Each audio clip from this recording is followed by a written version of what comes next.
Hi friends, మీకు ఈ video నచ్చితే లైక్ చేయండి, సబ్స్క్రైబ్ దీప ఒక బరువైన అన్నీ తీసుకొని వస్తూ ఉంటుంది. తన చేతులు బాగా నొప్పి అనిపించి తనని జారేస్తూ ఉంటుంది. ఇంతలో అక్కడికి కార్తీక్ వస్తూ ఉంటాడు.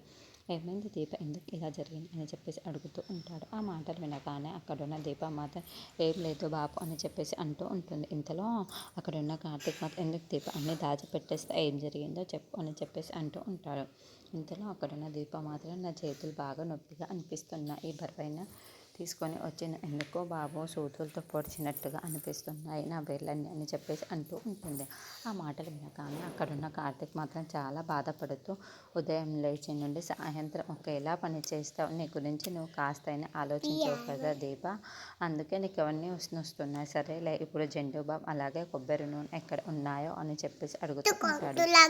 ఆ మాటలు వినగానే అక్కడున్న దీప అయితే అదిగో ఆ బాబు కబ్బర్లోనే ఉన్నాయి, అయినా అవన్నీ ఇప్పుడు ఎందుకు అని చెప్పేసి అంటూ ఉంటుంది. ఆ మాటలు వినగానే అక్కడున్న కార్తీక్ మాత్రం అవన్నీ నీకు అనవసరం, ఎక్కడ ఉన్నాయో చెప్పు అని చెప్పేసి అంటూ ఆ కబ్బర్లో నుండి ఆ రెండు తీస్తూ ఉంటాడు. ఇంతలో అక్కడున్న దీపాన్ని సరే దీప, నేను కూర్చొని నీ చేతికి మర్దన చేస్తాను అని చెప్పేసి అంటూ ఉంటాడు.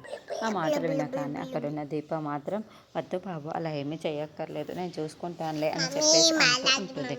ఆ మాట వినగానే అక్కడున్న కార్తీక్ మాత్రం నేను చెప్పేది వినవు కదా, నీ మాటనే వింటావు కదా, సరే నువ్వు ఇక్కడ కూర్చో, నేను చేస్తానని చెబుతున్నాను కదా, నువ్వు ఎందుకో చేస్తాను కూర్చో అని చెప్పేసి దీపాన్ని చూసి అక్కడ కూర్చోబెట్టి తన చేతిలో తీసుకొని ఆ చేతికి మర్దన చేస్తూ ఉంటాడు. ఇంతలో అక్కడున్న దీప కార్తీక్ని చూసుకుంటూ చాలా సంతోషిస్తూ ఉంటుంది.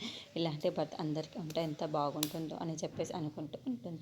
ఇంతలో అక్కడున్న కార్తీక్ మాత్రం ఆ మర్దన చేసి ఇలాంటి మా అమ్మ కూడా చేసేవాడిని, ఇప్పుడు నీకు చేస్తున్నాను అని చెప్పేసి అంటూ ఉంటాడు.